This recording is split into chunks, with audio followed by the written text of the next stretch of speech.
What's going on, guys? Welcome back to another episode of MG Nights. Now today we're going to be talking about the movie The Meg. Let's get started.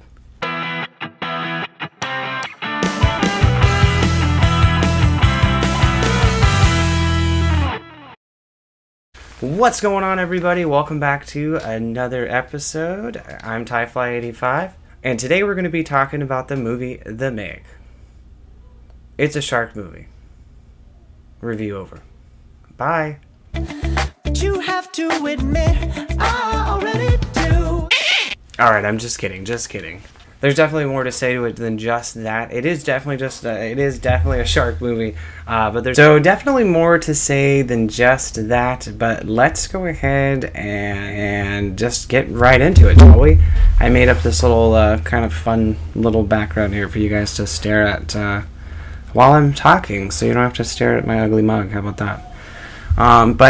Yeah, so I honestly, I feel like I've seen, if we're just going to start somewhere, let's just go ahead and start here with Jonathan Statham, for reals. I honestly feel like I've seen all the characters that Jonathan Statham can play, and now I really do feel that he can retire. Because, I mean, the last thing that I feel like I could see him do was, fight a giant shark. I never thought that would be it, but now I feel like I've seen all of his characters. Yeah, so I'm just kidding. Jonathan Statham is totally great. I love Jason Statham. I keep saying Jonathan. Alright, but let's go ahead and start with a lot of the things that I did notice from within the movie as far as references to other movies, which I found really fascinating that this movie had so many of them. But I found references to Jurassic Park, Jurassic World, Finding Nemo, Jaws, just to name a few. I'm sure there was some I didn't catch. There were so many references. But if you guys caught more than those, definitely let me know down below. I'd love to hear all of the references overall. But some of the references, just to kind of give you a few, were Finding Nemo, right? So he basically jumps into the water and was like, just keep swimming, swimming. So kind of a cute little like a Dory reference basically, but it was Finding Nemo or Finding Dory. It could be either one. Also to a Jurassic World Fallen Kingdom reference, which I thought was pretty interesting, when basically the Owen Grady Claire moment when he's just all like, if I end up dying on this island, just know that it's your fault because you brought me here. There's a part in the movie, Jason Statham basically is like, if I get eaten, you will feel bad. And then Lily Bing was just, he says this, like, a little bit.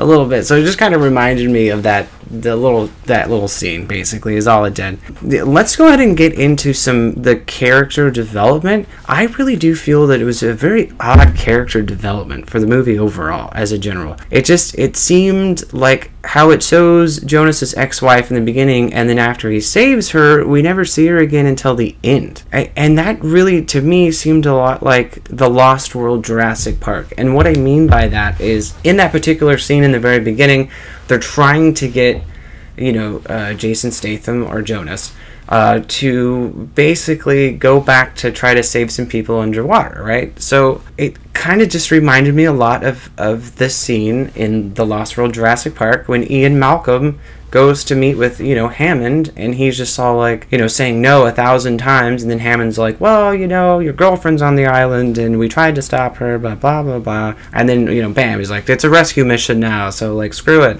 It just was a lot like that, Jason Statham being like, no, I'm never gonna get back in the water, and then bam, he's back in the water. So it just reminded me a lot of that as far as the reference there goes. So it definitely seemed to me like the director really liked Jurassic Park.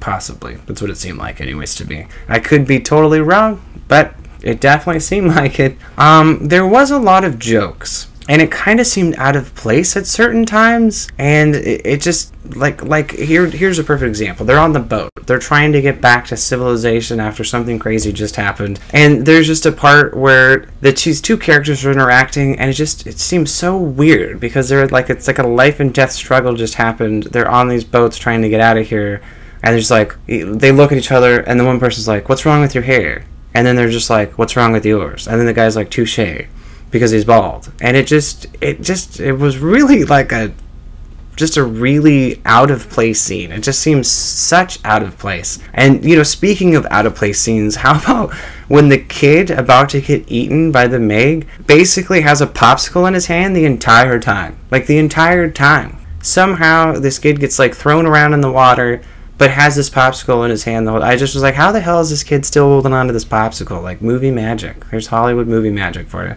Because there's no way in a real life setting that the kid would be holding on to that popsicle. I'm sorry. It just is not happening. Or how about Pippin the dog? Like, that scene to me, I think if they were trying to go for something really funny, it definitely succeeded. Because I am still laughing about that scene with Pippin the dog. And that's the scene where all of you have probably seen it in the trailer. If you've seen the trailer for the Meg, when the dog jumps into the water, is, you know, swimming towards the shark, sees the shark, and was like, oh crap, and goes back to the boat. So kind of a funny thing there overall. Some of the characters that I did want to go ahead and kind of like talk about overall with the character development is when Rainn Wilson, or Dwight Schrute, or in this movie called Morris, suggested using a tracker on the shark, and everyone was like, oh yeah, we can do that? And he kind of references Shark Week, which I thought was kind of funny. But it just is so funny because they're all like super trained scientists who happen to know shark anatomy, but somehow didn't know that you can put a tracker on a shark. Like, it just was. I think the movie itself was trying to make fun of itself at the same time as trying to also be somewhat serious. It's very possible. But how about also, too, another scene with Dwight, Rainn Wilson, or we'll call him Morris, because it's Morris in the movie. But when Morris decided to kill the Meg himself, so kind of spoilers, kind of not spoilers. I would say this isn't really a spoiler himself. But it was so predictable. Honestly, I thought it was going to take, or shoot for shoot, of the Jurassic World Fallen Kingdom, when the Mosasaurus jumped up out of the water to grab the guy with the helicopter in the very beginning. Like, I just literally thought that was going to happen in that moment, and then, I mean, obviously you can tell from what I'm saying, it didn't happen. I thought it was going to happen, but, so it didn't end up happening. But it was kind of one of those interesting moments where you thought, like, oh, here's another reference to that, and then it ended up not being the reference to that. So, pretty interesting overall. Now, one of the things that I actually did really like, I did like all of the action scenes. There definitely weren't a lot of action scenes, or a lot of heavily relied on CGI scenes. Now, in the beginning of the movie, maybe quite a bit more than towards the middle or the end. But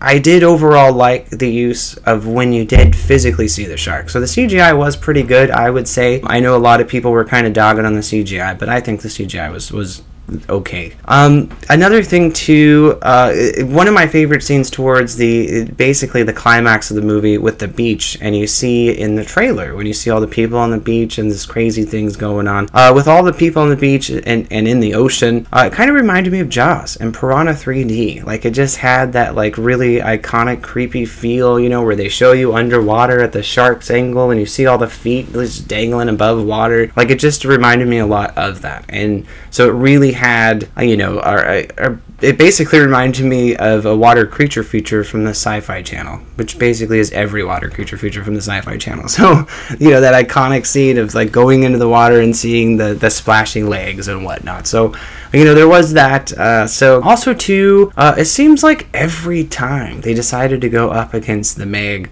they took the most, I don't know, like an approach that you would never take, I think, with a shark, especially with a shark that massive. If you go up against a shark and it ends up destroying your sub, or like destroys your boat, like, do you think you would go back up against it again with another another boat or another sub? Well, you know, this movie definitely does not take from itself, and does those things kind of over and over. So funny overall. I mean, it always ends horribly wrong. Like, it always ends horribly wrong. Anytime you go up against a shark with a toy boat, like, you know, you did. Anyways, I would have to say overall, the ending. Now, the very, very ending of this movie, how it all ended. The ending was highly unexpected. I would have to say I was expecting something completely different. So, I mean, especially when you watch the trailer, it definitely seems like something's gonna happen that you're just like, oh, there's the end of the movie, and then it just throws you for a loop because it's not what you thought it was going to be. So very interesting ending. You know, nod off to you know, the director, but very interesting. I liked it. One of the things, though, I mean, that's pretty much all I had. If I had to give this particular movie a rating, I would probably end up giving it probably a C-. I give it a C-. It wasn't the greatest movie I've ever seen. It wasn't amazing. It wasn't over the top. It was over the top cheesy. But I mean, it's kind of like Sharknado, right? It was one step above Sharknado as a high class B movie, but it definitely wasn't as low as Sharknado, where it just was so iconically funny and stupid that you just couldn't stop laughing. So it was almost teetering. Let's just say it was almost teetering. But yeah, I'm gonna give it a C-. It was a good movie, but it wasn't the best movie I've ever seen. So, well, if you guys have seen this movie, or if you're going to see this movie, definitely let me know down below. I'd love to have a conversation with you guys. If you've already seen it, I'd love to hear your thoughts on what you thought the movie was like. Definitely let me know down below. Alrighty guys, so that's all I had for you today. Thank you so much for watching. I definitely do appreciate your time. And as always, I've been TyFly85, and always remember, stay awesome. But you have to admit, I already do. Let's just break it down to you and me uptown. Do it! Just do it! To be me, and everyone can see your anger is misplaced, and I'm yours.